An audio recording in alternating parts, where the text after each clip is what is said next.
I'd like to say thank you to the ladies and gentlemen of the press and to all the individuals from the different organizations, political and business, that have showed up here today on a very, very historic and what I will hope will be a momentous next 20 some odd months as we go into the 2016 year. Today you're going to hear from a lot of very, very keynote speakers from some incredibly powerful organizations from the right and the left, from business. You have the Christian Coalition, you have environmental groups, and in case anybody still hasn't heard, I know there's been a lot of press. I'm Torrey Perfetti, and I am both the Florida Director of Conservatives for Energy Freedom, and I'm also the chairman of Floridians for Solar Choice, which is the PAC which in Florida is running the referendum. This referendum, which we're talking about, is going to simply give choice, freedom, and allow the free market to enter into Florida's energy market and help individual consumers and businesses choose how they are going to plan empowering their future. This is something that many individuals, right, left, and business, have argued for many, many years. And so finally, all of us coming together, and it is a continually growing group with momentum that has even surprised me at times with how responsive people and how wonderful the responses from people have been.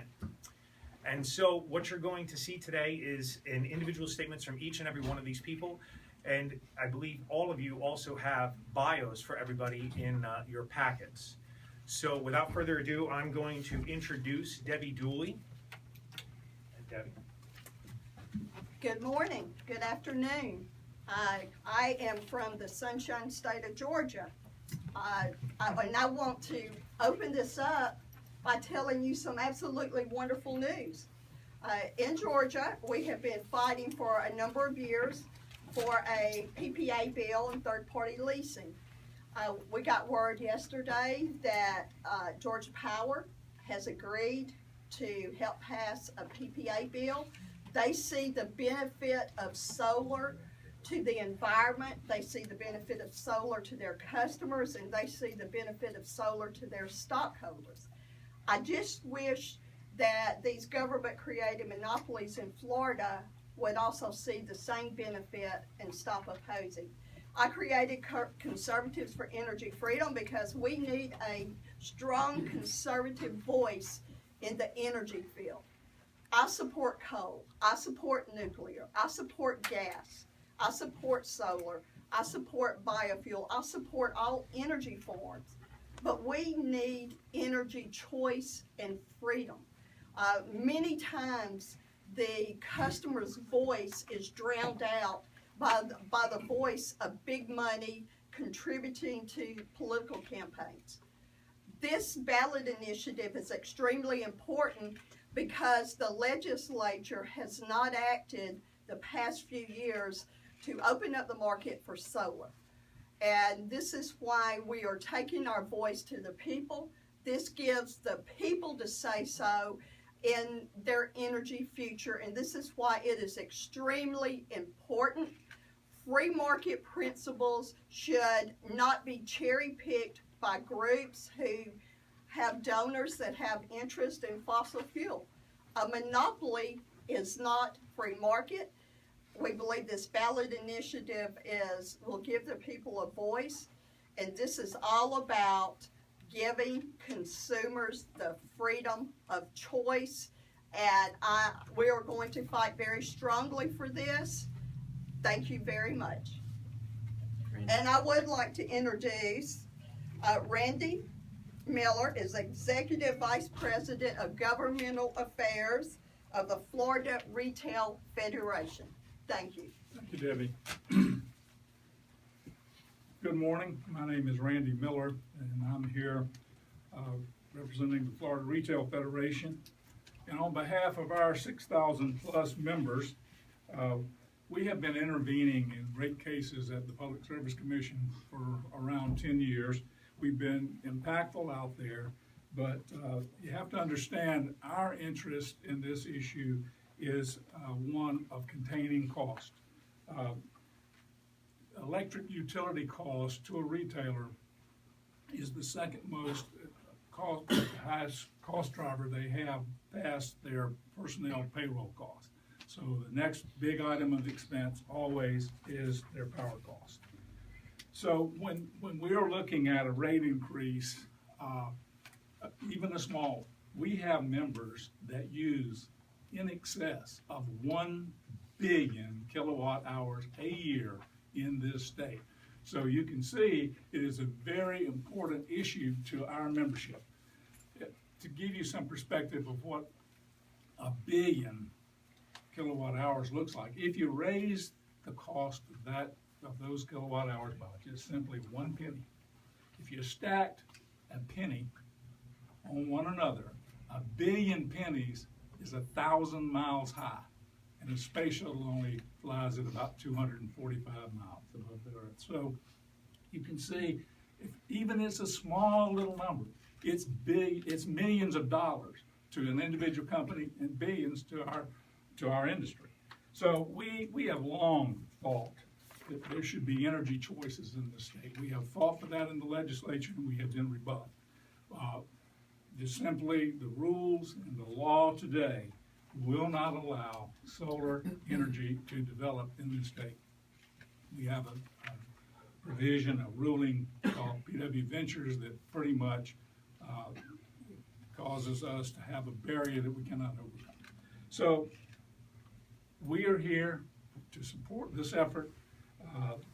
We know that we should have choices, and the choices end up hitting our bottom line. We're trying to make sure that we don't see the astronomical rate increases that we've seen in the past. That is why we're here. And I'd like now to introduce Mike Anfield, Executive Director of Florida Solar Energy Industries Association. All right, good morning. My name is Mike Antiel. I am the Executive Director of Florida Solar Energy Industries Association. We are the solar businesses in the state of Florida. We are the solar industry here in the state of Florida. Needless to say, we're very excited to support this initiative. We're excited to see this type of leadership. You know, there are solar projects being built all over the country. There's a myth that solar is too expensive. It's simply easily refuted, you know, in other places in the country where there are millions and millions and millions of dollars pouring into solar investments. The only difference between there and here is they have the chance to choose solar, the chance to compete. Bottom line is solar doesn't need unreasonable incentives. It doesn't need handouts. It just needs a chance to compete in the marketplace. And for that reason, we are very excited to support this initiative, and we hope to see it go all the way. And I will bring up next Scott McIntyre, the president of the Florida Alliance for Renewable Energy. Good morning, ladies and gentlemen. Press, thank you very much for coming. My name is Scott McIntyre, the president of the Florida Alliance for Renewable Energy and the CEO of Solar Energy Management out of the Tampa Bay area. We've got some good news for you today, and that is the east of the Mississippi, the state of Florida gets the most solar radiant energy. The state is now the third largest state in the nation, and we wholeheartedly support this amendment and the ability to allow for third-party sale of energy. It will employ tens of thousands of people just with this amendment alone.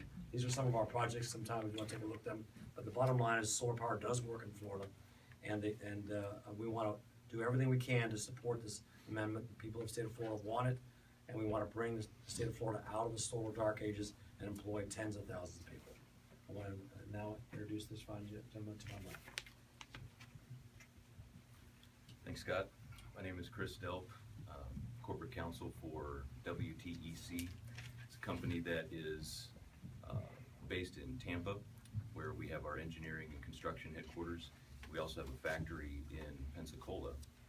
We service GE, General Electric Corporation's wind turbine manufacturing needs there in Pensacola. Kind of a unique situation because we have this basis here in Florida, and yet we don't do virtually any work here in Florida in terms of solar construction.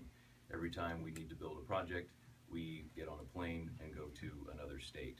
So other states' modern renewable energy policies are basically giving tremendous benefit to those states, whereas here in Florida, we get only a trickling byproduct of those economic benefits. So we're here as a company, as a business voice, just saying that we're here and we are prepared to participate economically, but for the current political situation. Thank you very much.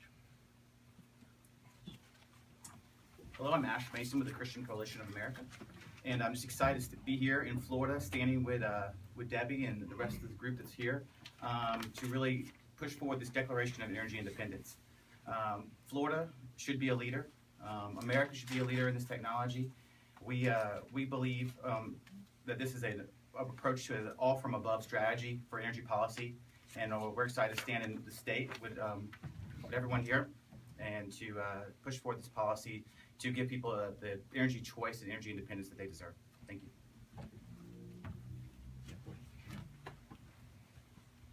Good afternoon. My name is Alexander Snicker. I'm the Vice Chairman of the Libertarian Party of Florida. The Libertarian Party of Florida is pleased to join Floridians for Solar Choice to bring about market competition into the field of energy, and especially alternative energy, allowing everyday citizens to create and sell the power they produce using the most basic resources we share here in the Sunshine State is an idea whose time is long overdue. The members and leadership of the Libertarian Party of Florida are longtime supporters of opening up the market to new and innovative ways for new businesses to venture and flourish with consumer choice.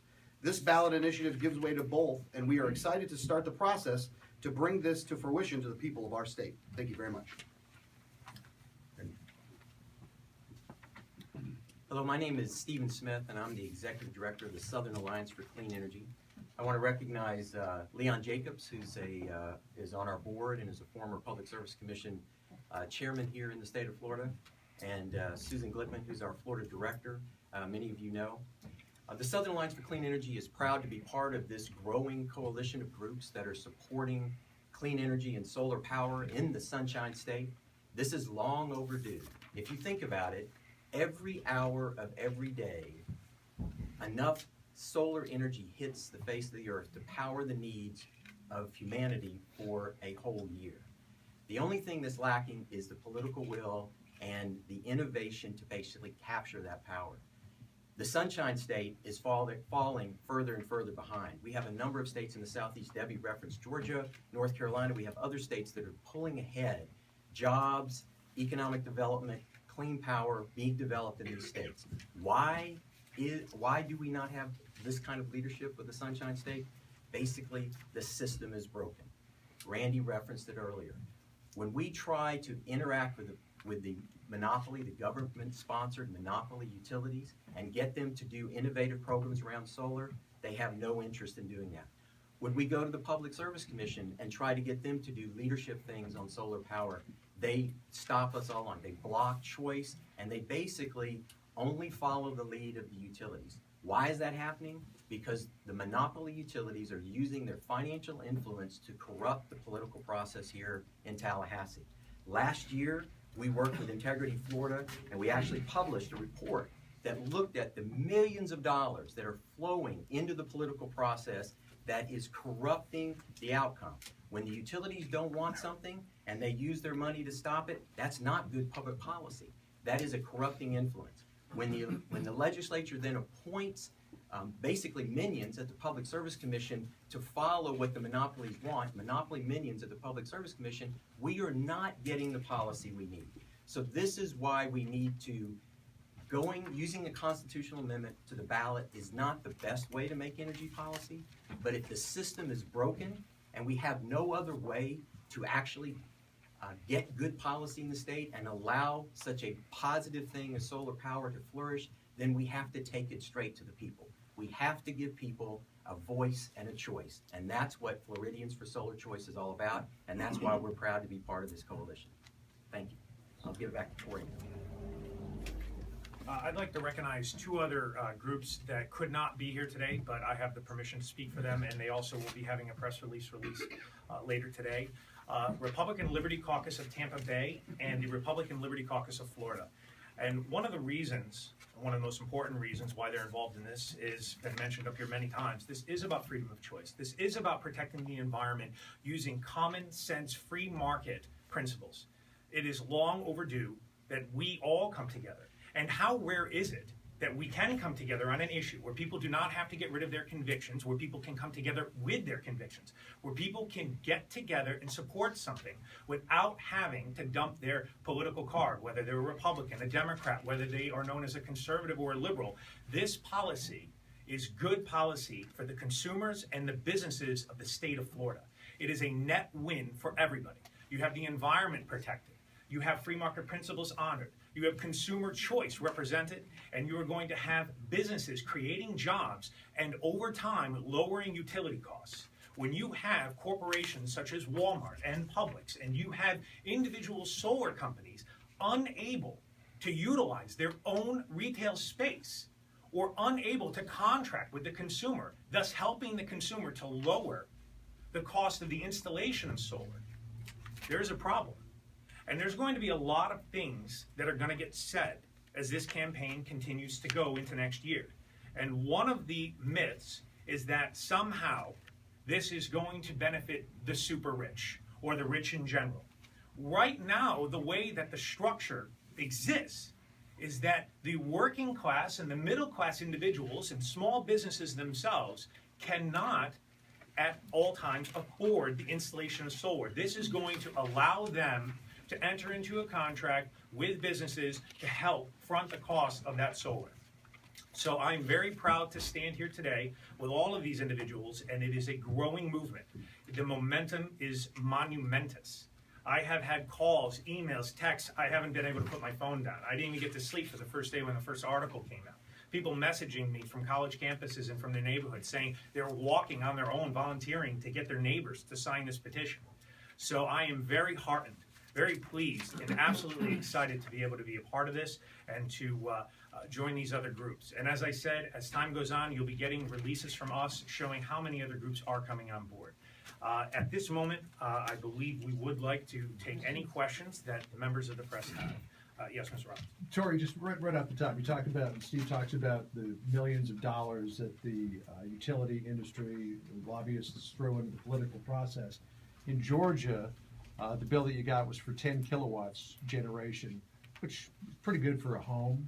Maybe your doghouse too might benefit from that. But you're talking here about 2 megawatts. Absolutely. That's real power generation. So how much pushback from the utilities, the lobbyists, the Koch brothers, are you expecting on this?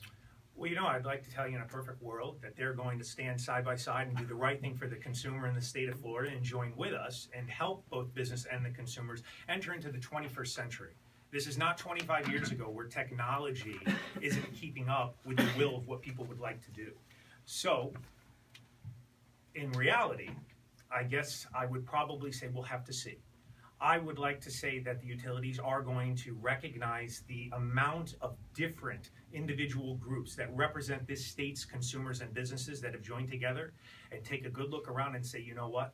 It's time that instead of standing in the way of progress, we're going to move forward with it. You don't really expect that. I'd like to say that will, but I probably would assume that they're going to launch a campaign to stop this. Yes. Give us an idea. Well, here, We'll get behind the mic. Okay. Keep in mind, we have a very, very powerful group that is part of this coalition, and I'll match the Florida Retail Federation against the Koch brothers any day of the week. Absolutely. Let me just answer on a technical point. The reason we chose 2 megawatts is because in the state of Florida there is an interconnection rule that allows you to connect up to 2 megawatts, and the utilities have agreed to that it doesn't cause significant interference or disruption to the electric grid. So that number, now people may choose a smaller number, but at 2 megawatts will be plenty of juice to supply a large retail manufacturer, retail situation like a Walmart or something like that. So it's enough to cover the commercial interest as well as the residential interest, and it's enough to get onto the grid without any real big technical issues. That's why the 2 megawatts was chosen. So that's what will come off their roof if they... Well, it'd be hard probably to get 2 megawatts on somebody's roof. 2 megawatts would actually fill up Walmart. I'm talking about Walmart. Yeah, even a Walmart. I mean, you would need even a bigger space than a Walmart's roof. But if you had contiguous property, which is in there that you want to set up and you want to supply to, you could do that. But remember, the beauty of solar power is the efficiency of these panels continue to improve. So the footprint of what it takes right now to do 2 megawatts a few years from now is going to get smaller as this technology continues to evolve. But if you can power entire Walmarts with this plan of yours, you're going to hear from FP&L, Duke, and others. We absolutely expect that the utilities will probably have some issues with this. But as was said, it is our hope that they are in the business to serve the customers. And when customers want something, monopoly utilities should not be in the business of preventing it from happening. They don't have a monopoly franchise agreement in the state of Florida to interfere with what people want. They are actually supposed to respond to what people need. And I would say one thing about Georgia.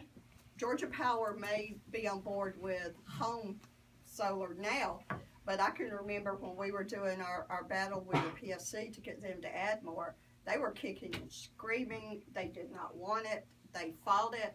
But once they had it, they realized the benefits. So we're hoping that maybe a little light bulb will go off in the heads of the monopolies here, the government created monopolies.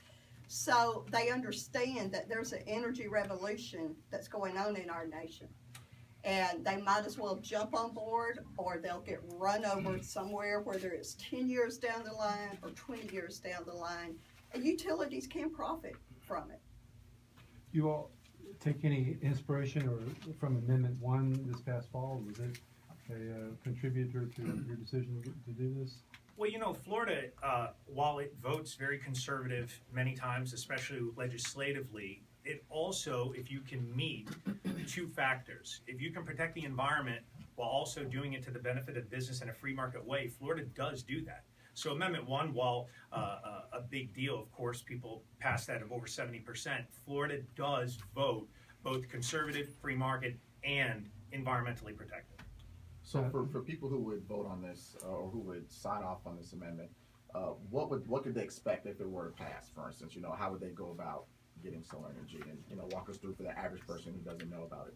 Well, you know, I'll tell you that's a big question about how this would be. You know, we're taking a step to actually open up Florida's market.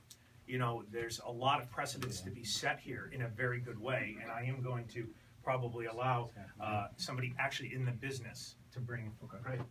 Well, what this does more than anything is it opens up opportunities for more financing to be available for the developers, for the solar companies, and that are putting actual solar on rooftops and across the state. This will open up the opportunity to have solar to people who otherwise wouldn't be able to put it on their own roof, apartments, condos, you know, strip malls, retail operations, and so on. So what this does with the ability to sell, you know, electricity generated from solar through a free market enterprise, it really opens up, you know, many more financing options for these different solar companies. Yeah, we run a company called Solar Energy Management out of the Tampa Bay area. We're a statewide solar contractor. And really, people buy solar power because it's a financial win. As the retail gentleman said earlier, it's about levelization of their energy costs. So it is a financial purchase. And on top of that, obviously, you get the societal benefits of reduction in carbon. We're currently installing the largest solar power system, rooftop solar power system in the state of Florida at 1.5 megawatts in St. Petersburg. So the passing of this amendment will allow for additional stabilization of the financial model. So in other words, if you had a large Walmart style building or a distribution center, you could sell the energy to a tenant or to a neighbor or what have you. So it adds to the financial benefit for the business model of purchasing solar power, millions of dollars, and putting it up on roofs. Doesn't cost a ratepayer or anything, and it benefits the financial model. Randy, can you talk about what it means to your customers to be able to have the option to do that, if this was to pass? Well, our members have long sought a way to reduce their energy costs, and one way is to try to put into place solar arrays on their otherwise unused rooftops. However, and the utilities will tell you, well, they can do that today. Yes, we can, but we have to lease it ourselves and operate it. We're not in the energy business. We are in the retail business. We don't have people on our payroll that will go up and work on a solar array. So it's very important for us to get third-party financiers and third-party operators to come in and say, we'd like to use this rooftop, we can save you this kind of money, and we'll put it up there and we'll manage it and operate it. That's what we're after, and that's what PW Ventures will not allow. You don't have a goal of how much you expect to raise or will need to raise? I mean, it sounds like you can face organized opposition, whereas Amendment 1 really did not. Can we hold 1 second, let him just add just a little bit to that last question, and then we'll answer that one. Yeah, I just wanted to point out that this is primarily a financing mechanism indeed, where it allows financing for these for solar panels and for solar installations on not just the rooftops but also ground mounted on the customer's property.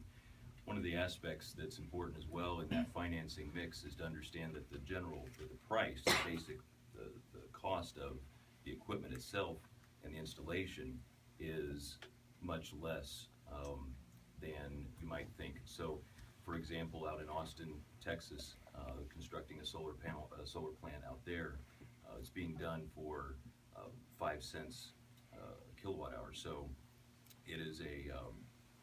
and that is significantly lower than a natural gas plant and so forth. So, your general cost is lower as it is, and then of course this amendment allows you to get the financing from a third party to do that. And then one of the other, so let's say a second tier or third tier effect, is that you have permanent manufacturing jobs that come out of this, to the extent that you have manufacturing already present in Florida, or you have those that want to move into Florida to begin manufacturing.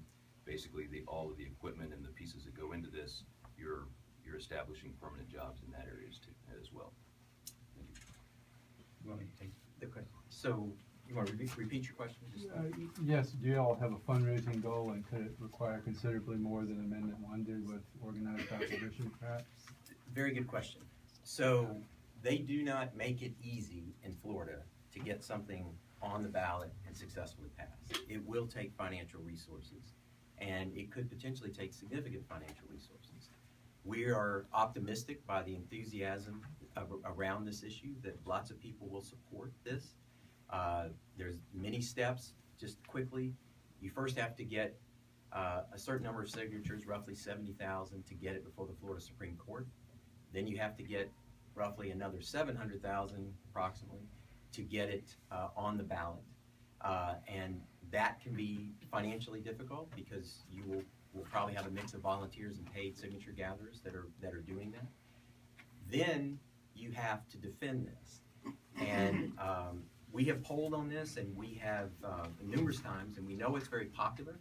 So it's going to cost the utilities a lot more money to mislead people than it's going to cost us to tell people the truth about this issue.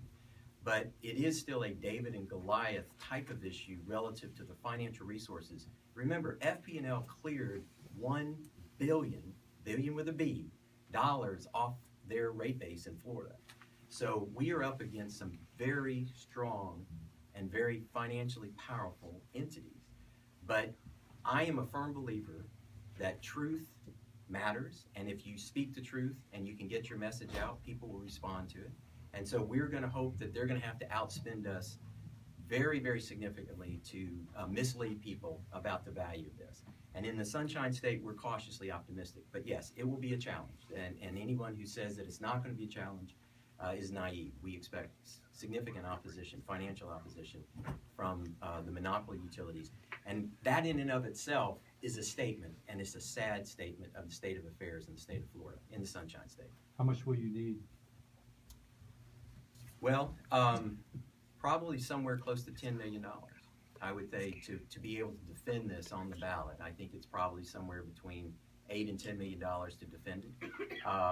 It won't take us that much to get it on the ballot. And it'll also depend, I think, on sort of whether the utilities want to work with the people of Florida or whether they want to work against the people of Florida. And so it's up to them how they respond to what we're doing. But this is something clearly people want, and I think giving people a voice and a choice is always the right thing to